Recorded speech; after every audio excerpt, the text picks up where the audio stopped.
by John Harrington Mention to Laos hurling captain Ross King that his team are many people's favourites to win the Joe McDonagh Cup and he can't help but smile.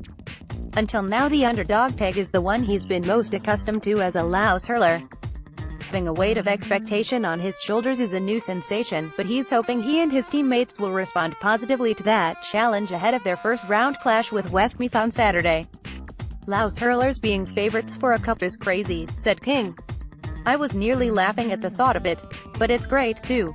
Maybe it's something we should be embracing, to be honest, because we need to be confident. I don't know where we are at the moment. We've played a few matches and looked fairly sharp, but until you play 2 games in this competition it's hard to say. I don't even know where I am at myself at the moment, to be honest. Feel okay, but it'll take a couple of games before I'll know if I'm up to the pace or did I slack off for a few weeks or what. King's confusion as to just what sort of shape this Laos hurling team is in right now is understandable. They avoided relegation from Division 1B, but they were inconsistent and the campaign ended on a really bum note when Dublin beat them in Port Laois by 15 points.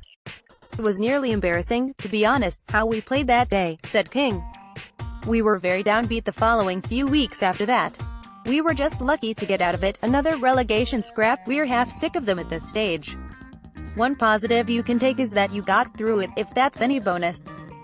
We started off well enough with 2 close enough games against Limerick and Galway which we thought we could have gone a bit better in. We beat Antrim, but then the last 2 games were a complete flop for us and very disappointing. Never turned up. Very frustrating. It was a mixed enough league, very mixed. Ross King of Laos in action against Ben Keneally of Offaly during the 2018 Alliance Hurling League Division 1B Round 4 match between Offaly and Laos.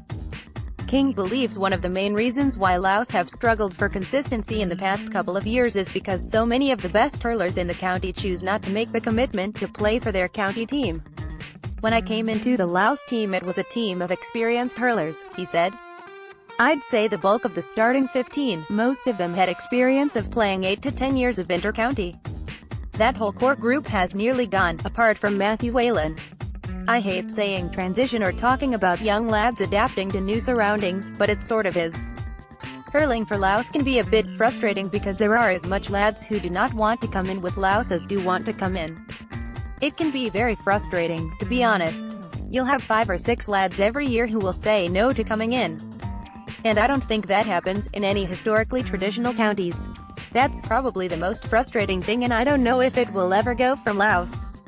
But if we win this year and the boys see there's potential to achieve with Laos then that may stop that thing creeping in.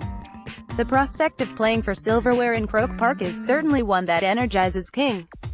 He has never played there before, and at the recent McDonagh Cup launch in the stadium couldn't help but imagine what it would be like to do so in front of a big Laos crowd.